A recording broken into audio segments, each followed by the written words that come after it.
Now we have cationic addition polymerization.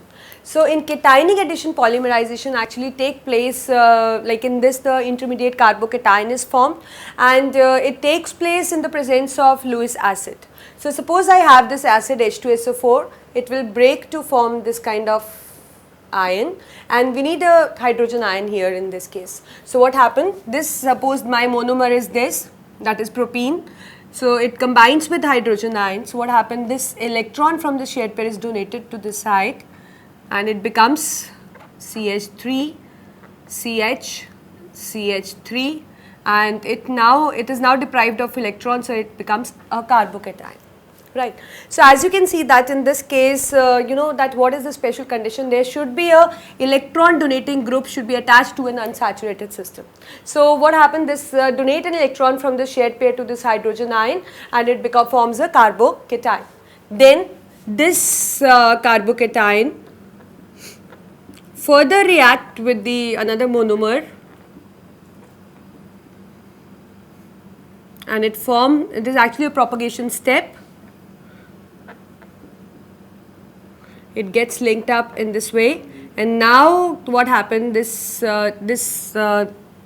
pair is donated, shared electron is donated from here to here. So that is why we have CH3, CH positive charge gone, because it has donated its electron to this place, and now it becomes CH2, CH, and now it is deprived of, so this become like this, and so on it goes on repeating, and the repeating unit is somehow this one, and it goes on repeating and we get a polymer.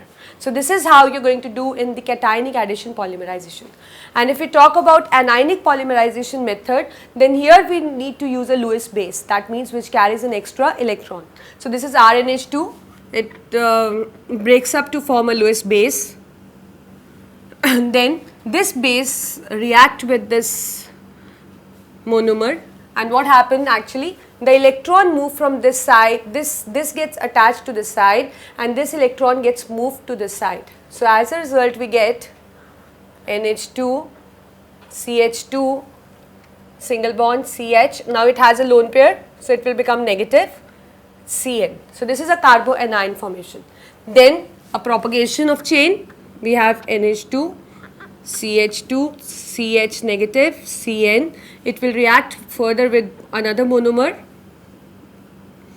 and it will give rise to H2N, CH2, CH. Now it has a extra electron actually. So now what happened, it gets linked up in this way, and now this becomes negative because the electron it has donated to this pair and this has actually moved to this place. So we get this kind of thing. So what is the repeating unit? It is the CH2, CH, Cn, which goes on repeating, and we get a polymer.